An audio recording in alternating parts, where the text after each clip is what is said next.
Normalement, tout le monde a reçu les tests? Oui. Oui.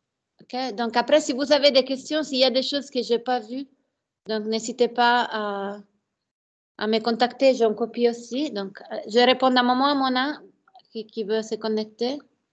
Oui, on est en direct. Si vous avez des remarques sur les corrections, écrivez-moi en privé.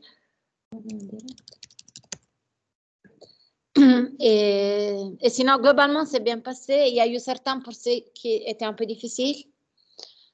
Mais voilà. Alors, donc, on est... Bonjour. Alors, voilà. Bonjour. Alors, on va retrouver la réunion. Alors, voilà. Donc, bienvenue, Mona. Alors, donc, voilà. Donc, j'ai regardé les exercices que vous m'avez envoyés jusqu'à hier. Et globalement, c'était bien. Il faut vraiment, par contre, vous voyez, on a approché la semaine passée un nouveau petit sujet, toujours relatif à la chaleur, ce qui est les changements d'état. Les changements d'état, c'est quelque chose qui est très présent dans notre vie. On a tous, on connaît tous, c'est quelque chose de très concret. On voit tous la neige fondre, on voit tous l'eau solide se congeler dans notre freezer. On comprend bien, on voit comment on travaille, par exemple, l'or, on le fait fondre pour pouvoir lui donner des formes différentes. Donc, c'est quelque chose qu'on connaît, c'est quelque chose qui, je pense, fait partie de notre imaginaire. Lors de ces exercices, il faut vraiment essayer de passer de cette idée, de cette intuition qu'on a de ces phénomènes, à bien, en fait, les traiter avec la rigueur avec laquelle on a traité les autres sujets. Et donc, en fait, ça, c'est un peu les défis. Pour les faire dans les exercices, vous voyez que parfois, il y a des exercices qui sont un peu pièges. Ce n'était pas l'intention d'être piège. Mais parfois, il y a là, par exemple, dans l'exercice douter en montagne, il y a eu plusieurs qui ont aussi considéré l'ébullition de l'eau. Mais vous voyez, si on veut produire un thé, vous voyez mon polycopier? Vous voyez ma présentation? Oui. Oui. Oui, c'est Donc bon. là, en fait, il faut bien lire, c'est toujours la première chose dans la physique, mais partout, il faut bien lire qu'est-ce qu'on vous demande. Ça, c'est vraiment essentiel pour être des techniciens, des personnes en fait, qui travaillent dans les domaines techniques. Il faut être bien concentré sur ce qui est quelle est la situation, quelles sont les données. On veut faire douter, donc on veut douter, on veut que ça soit à l'état liquide. Pourquoi il vous donne cette information quant à la température d'ébullition? Parce qu'on veut un thé les plus chaudes possible. Bonjour. On veut un thé les plus chaudes possible et à ces conditions de pression, etc., les plus chaudes possibles veut dire à 85 degrés Celsius. Mais en fait, il ne fallait pas transformer l'eau à l'état de gaz. Okay? Donc là, encore une fois, c'est vraiment toujours la première chose, bien lire la donnée, essayer de comprendre. Okay? Voilà, donc là, il y a eu un peu de doute sur ça. Les autres, en fait, parfois aussi des doutes aussi par rapport on voulait préparer 6 litres de thé. Donc, c'est vrai que la masse volumique pour l'eau à l'état solide et liquide n'est pas la même. C'est bien de remarquer ça. Mais encore une fois, il faut se demander qu'est-ce qu'on veut. On veut 6 litres de thé. Donc, à l'état liquide, ce qu'on veut préparer doit avoir un volume de 6 litres. Et donc, la masse à calculer, il fallait bien prendre donc la masse volumique à l'état liquide multipliée fois le volume de 6 litres pour trouver la masse qu'on préparait à faire du thé. Okay? Est-ce que ça va pour tous? Donc là, par rapport aux exercices, est-ce qu'il y a des questions? Ouais, madame, je viens d'arriver, bonjour. Oui. Du coup, juste, fallait aller jusqu'à l'ébullition, c'est ça?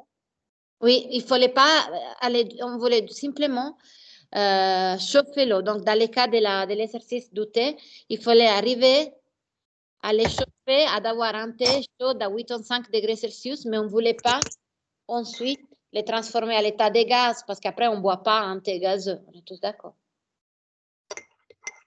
OK? Ouais, merci. Donc là, c'est vrai qu'il vous donnait cette information, c'était donné parce que, pourquoi? Parce qu'on imagine de faire du thé avec la température, l'eau plus chaude possible, et à cette condition-là, la température plus chaude, c'était 85 degrés Celsius. Mais il fallait s'arrêter là, en fait. Okay? Question?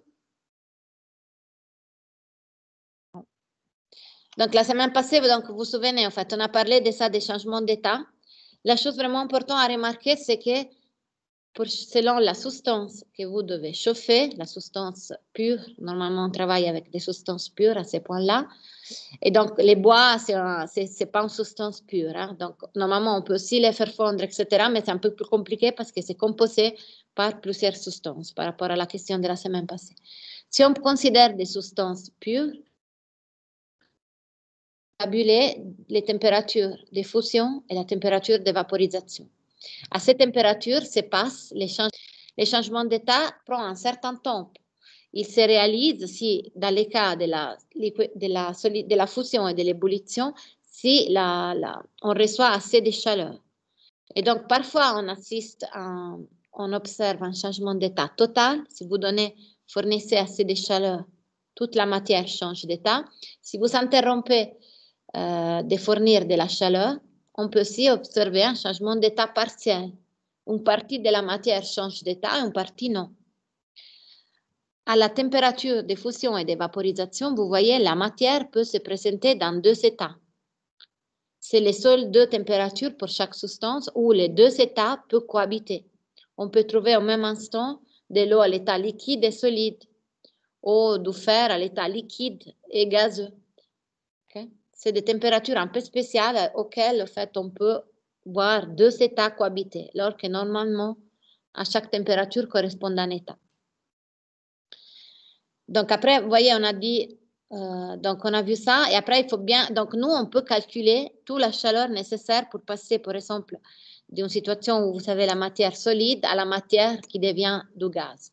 Après, ce qui se passe une fois qu'elle est à l'état gazeux, on les décrit avec les gaz parfaits, donc on ne les représente pas ici dans les graphiques. Par contre, vous voyez, on connaît toutes les formules pour passer de ces différents états. Il faut bien comprendre les mots, donc c'est fusion, vaporisation ou ébullition. Ce sont les changements d'état qui se réalisent lorsque vous apportez de la chaleur. Elles ont besoin de recevoir de l'énergie pour pouvoir se passer. Par contre, la condensation ou liquéfaction et la solidification cèdent de la chaleur. Au moment de ces changements d'état, elles cèdent au fait de la chaleur. Elles n'ont pas besoin de chaleur pour se réaliser, au contraire, il y a de la chaleur qui est cédée lors de ces transformations. Et c'est pour ça que dans les formules, c'est à nous d'ajouter lors de la solidification et de la liquéfaction un signe moins. Et ça ne sort pas naturellement, c'est à nous de réfléchir si c'est la solidification et la liquéfaction, on ajoute un signe moins parce que c'est de la chaleur cédée. Par contre, la formule ressemble vraiment dans les quatre cas à la même, c'est toujours la masse fois la chaleur latente. Latente, ça veut dire qu'il se cache. Parce qu'en fait, ils avaient l'impression de fournir de la chaleur et ne voyaient pas la température changer. Et donc, les savants, à l'époque, qui ont étudié ça pour la première fois, ils se demandaient où se cache la chaleur, où c'est la chaleur latente.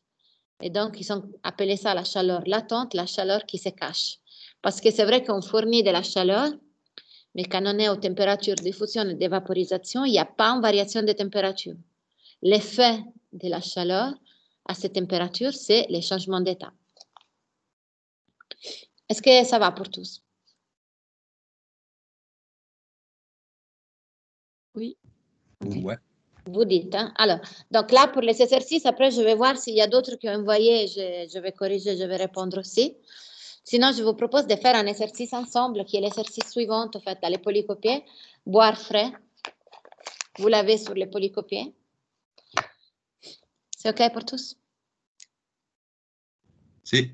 Alors, on vous sert Madame, vous Oui. allez mettre un corrigé ou pas? Pardon? Vous allez mettre un corrigé ou pas? Des exercices pour aujourd'hui? Ouais. Je peux les mettre. Ouais, J'ai répondu, mais je peux mettre aussi les corrigés, oui. Je les mettrai pendant tout de suite après. Ouais, parce que moi, je ne voulais pas envoyer, je n'étais pas sûre de moi. Donc. Mais vous envoyez, même si vous n'êtes pas sûr, hein, ce n'est pas un problème, hein, c'est pas grave.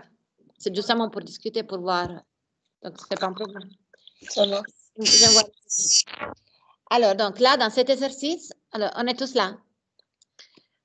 Alors, on vous sert un verre d'eau. Madame, juste, Oui. je vais pas pouvoir répondre. Moi, je suis en voiture, j'ai un rendez-vous après. Donc, Ok. je vous suis comme si j'écoutais la radio.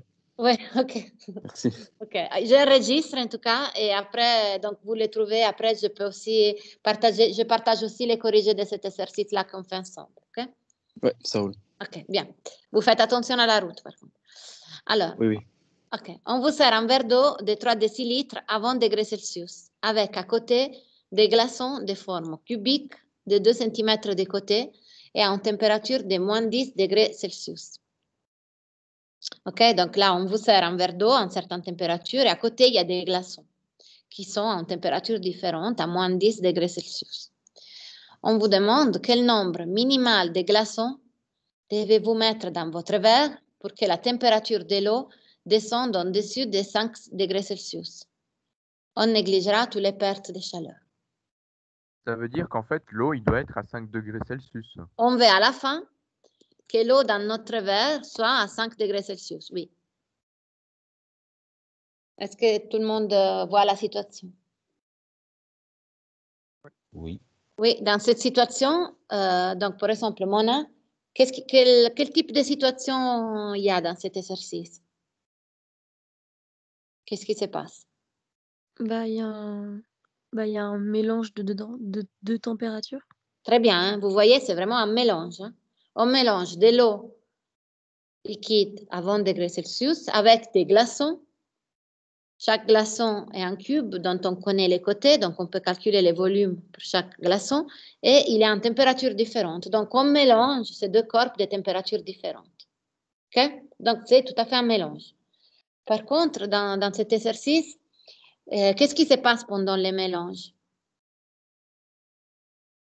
Est-ce qu'il y a quelque chose de nouveau qui se passe comparé au mélange qu'on a déjà vu ensemble? Ça passe du solide à liquide, les glaçons. Exact. Hein? Donc, vous voyez, ça, on n'avait pas encore fait hein, ensemble. On voit maintenant. Donc, lors de ces mélanges, vous voyez tous les deux corps qui participent, l'eau liquide et l'eau solide. Pendant les mélanges, un des corps change d'état. Comment est-ce qu'on fait le graphique pour ça? Oui, hein? Comment est-ce qu'on ferait le graphique pour ça? Si on doit arriver à 5 degrés, on fait une température qui monte, mais en étapes, et puis... Donc là, dans les graphiques, on pourrait le faire comme ça. Ah ouais, Vous savez, encore, dans Ouais. ces cas-là, la chose importante, c'est qu'on connaît l'état final. L'état final, on vous l'a dit, parce qu'après après Noël, en fait, on verra les cas où on ne connaît pas l'état final et c'est à nous de faire des hypothèses, mais ça, on verra après. Là, on vous dit quel est l'état final. L'état final, c'est de l'eau liquide, mais à une température différente du départ, à 5 degrés Celsius. Donc, les dessins, on pourrait les faire comme ça. On a l'eau liquide initiale qui passe de 20 à 5. Et après, on a les glaçons initialement à moins 10 qui d'abord se réchauffent jusqu'à 0 température de fusion, solidification de l'eau. Ensuite, change d'état. Donc là, c'est en droite, mais je fais des petits traits pour montrer qu'on passe par là, parce que si on fait en droite sur une droite, on ne voit pas. Donc là, en fait, là, sur les paliers ici, à température de fusion, se passe la fusion des glaçons.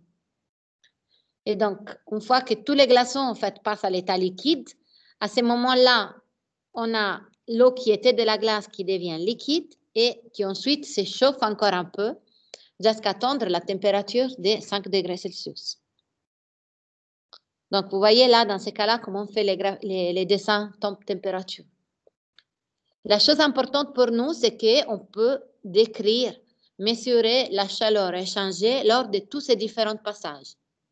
Il y a une chaleur, on peut l'appeler Q1, c'est la chaleur des glaçons qui arrivent à la température, qui s'échauffe jusqu'à la température de fusion.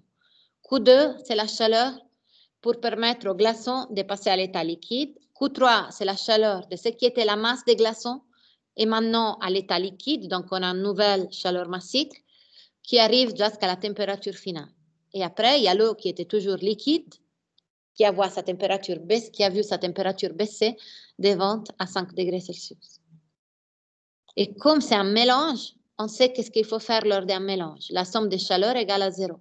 Quelles sont les chaleurs impliquées dans ces cas-là? Q1, Q2, Q3, Q4 qu'on voit dans les diagrammes. Donc, vous voyez, on utilise toujours la même démarche. On fait un diagramme pour appeler les chaleurs. On n'a pas besoin d'être précis avec les positions de température, mais on veut voir ce qui se passe. Et quelles sont les chaleurs qui sont échangées. Et là, est-ce que tout le monde voit les 4 chaleurs différentes qui sont échangées? Ouais, mais c'est quoi le QU? C'est le Q4? Q4, oui, Q4. Ok. ouais. Après, vous l'appelez comme vous voulez, hein, mais vous voyez, il y a 4 chaleurs différentes. Donc, il y a 4, on peut appliquer, après, on peut mesurer 4 chaleurs différentes. Est-ce que c'est assez clair? Qu'est-ce qui se passe?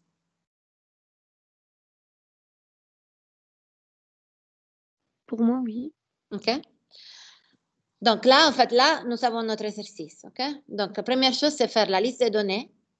Dans ce type d'exercice, souvent, la liste des données est assez dense hein, parce qu'il faut, vous voyez, il y a les différents volumes, températures, il y a la masse volumique de la glace, parce que là, on a affaire avec, on connaît les volumes de chaque glaçon, mais on cherchera après la masse aussi. Donc, il faut chercher la masse volumique de la glace, la masse volumique de l'eau. Il faut chercher la chaleur massique de la glace, parce que dans les chaleurs courantes, vous chauffez de la glace, donc de l'eau à l'état solide. Après, il faut la chaleur massique de l'eau à l'état liquide pour les Q3 et les Q4. Et il faut la chaleur latente de fusion pour calculer Q2.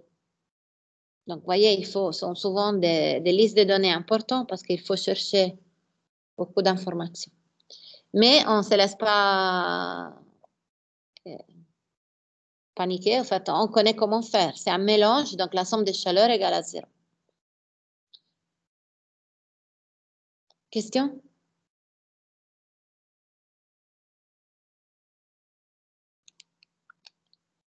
Et donc là, si on veut calculer donc, la somme des chaleurs, pour calculer Q1, donc Q1 sera égal à MC delta θ de la glace qui se réchauffe. Donc la masse, c'est la masse volumique de la glace fois le volume de la glace. Nous, on cherche là les volumes de glace qu'il faut apporter à l'eau liquide afin d'atteindre la température finale souhaitée. Okay? C'est ça qu'on cherche, les volumes de la glace à fournir. Donc, on aura la masse de la glace fois C de la glace fois la delta θ, donc c'est 10. Pour Q2, donc on a la masse de la glace fois la chaleur latente de la glace. Pour Q3, on a la masse de la glace fois la chaleur massique, cette fois-ci de l'eau, parce que notre glace est devenue de l'eau. Et delta θ, dans ce cas-là, c'est 5. Pour Q4, donc on a la masse de l'eau, donc égale à la masse volumique de l'eau fois le volume initial d'eau, fois delta θ, donc moins 15. Est-ce que c'est OK pour tous?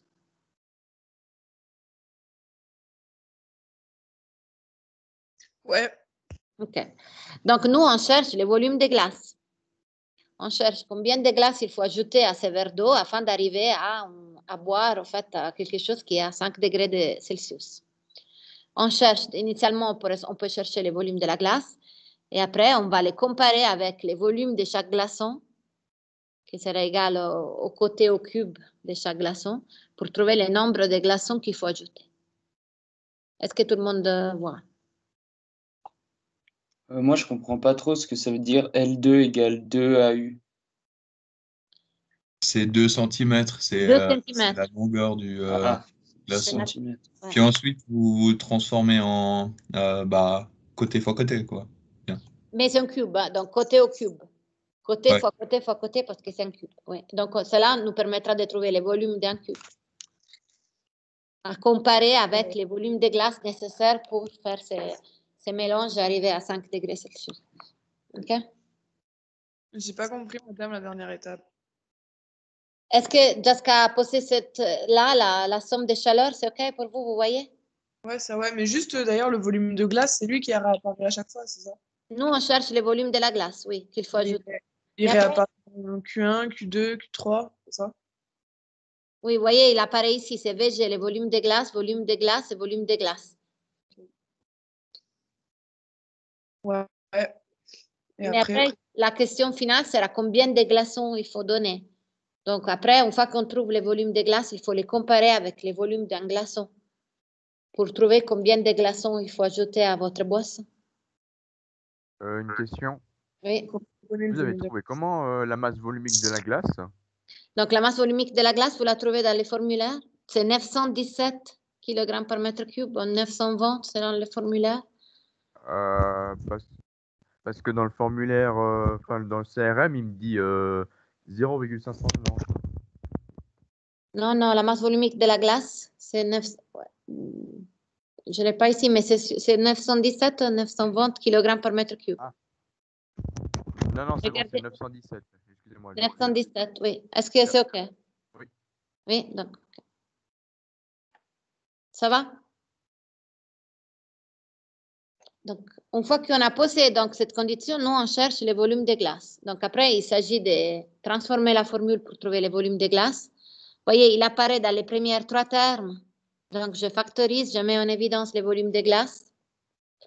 Et j'amène les termes qui ne contiennent pas les volumes de glace de l'autre côté, donc ils changent de signe. Et donc, après, je peux remplacer les valeurs numériques. Ouais, mais juste, madame, c'est... Je comprends pas l'étape quand on a trouvé le volume total de la glace pour trouver le volume d'un glaçon. On divise par 3, en gros, le volume total. Enfin, Donc là, vous savez, les volumes de la glace qu'il faut ajouter, on l'a trouvé, c'est 5,53 fois 10 puissance moins 5 mètres cubes. Alors après, on va calculer les volumes d'un glaçon. Le volume d'un glaçon, c'est 2 cm, donc 2 fois 10 puissance moins 2 au cube. C'est un cube, donc c'est côté fois côté fois côté. Ah, c'est le volume d'un glaçon. Ouais, D'un glaçon, oui, on les trouve parce que c'est 2 fois 2 fois 2 cm, donc ça fait 8 cm3, donc 8 fois 10 puissance moins 6 mètres cubes. Pourquoi il faut 10 puissance 2, là? Parce que c'est centimètres. Donc, les côtés, c'est 2 cm, donc 2 fois 10 puissance moins 2 mètres. Et après, on fait au cube. Donc, 2 au cube, ça fait 8. 10 Et puissance pourquoi il n'y a pas de mettre en mètres? On pourrait les garder en centimètres, non? Ça fait de centimètres cubes. Si on veut, moi, je travaille toujours en système ici. Donc, là, c'est donné en mètres cubes. Ok. Et donc, là, une fois que j'ai les volumes de glace et les volumes d'un glaçon, il me reste seulement à diviser les volumes de glace par les volumes de glaçons pour trouver combien de glaçons il faut ajouter. Ok. Et donc, on trouve environ 6,9 glaçons. Donc, si on veut arriver à 5 degrés Celsius, il faut mettre au moins 7 glaçons. Madame, Oui, je pense que c'est similaire, mais moi j'aurais pensé faire autrement. oui. Alors après, il y a plusieurs. La chose importante sur laquelle on doit être tous d'accord, en fait, c'est arriver ici quand on fait la somme des chaleurs. Ok. Après, vous avez fait, donc vous aurez fait comment? Vous aurez calculé la masse. J'aurais calculé l'énergie nécessaire pour passer l'eau de 20 degrés à 5. J'aurais Oui. calculé l'énergie que dépense un glaçon pour arriver jusqu'à 5 aussi. Oui, J'aurais divisé la première énergie par la deuxième. ok. Ok, oui. Après, parfois, il y a d'autres schémas possibles. Donc, dans ces cas-là, vous les voyez par rapport à chaque glaçon. Ok, oui. On pourrait faire aussi. Mais à la base, on serait toujours en train, vous êtes toujours en train de faire ça. La somme de chaleur par rapport à Ouais. N glaçons multiplié fois. Oui. C'est juste? Madame, Oui. Donc, si vous faites comme ça, on voit ça, comment vous calculez les différentes chaleurs. C'est OK. Ok. Oui, le Q4, oui. c'est faut juste faire la masse volumique fois le volume fois delta θ. Il manque la chaleur massique. Après, c'est juste. Ah ouais, Ouais, il manque la chaleur massique, pardon. Par contre, je l'ai ok, mis, je l'ai mis dans les calculs, par contre. C'est juste, Félix. d'accord. Donc là, dans Q4, je n'ai pas écrit la chaleur massique de l'eau. Je l'ai mis dans les calculs parce que là, quand je divise, je l'ai mis. Euh, Peut-être. Bah, en fait, il faut la mettre. Dans les calculs, dans la valeur, je pense qu'il y a, mais il faut la mettre. C'est juste, merci. Donc, OK pour tous. J'ai oublié d'écrire C1 ici, dans les Q4. Ouais, désolé. Je vais l'écrire dans les corrigés. OK. Je l'écrirai dans les corrigés. Là, je ne l'ai pas écrit. Donc là, c'est CO. Ouais. Merci. OK. Est-ce que vous voyez donc l'idée de l'exercice? Donc, la nouveauté, donc c'est un mélange. À partir de maintenant, on va voir des mélanges qui sont un peu spéciaux. Par exemple, c'est un mélange où un des corps qui participe au mélange change d'état. Dans ces cas-là, on ne se laisse pas paniquer, on sait le faire parce qu'on sait mesurer la chaleur nécessaire pour changer d'état. Donc, on peut calculer la chaleur relative au changement d'état. Et on fait comme d'habitude, mélange égal à la somme des chaleurs égale à 0.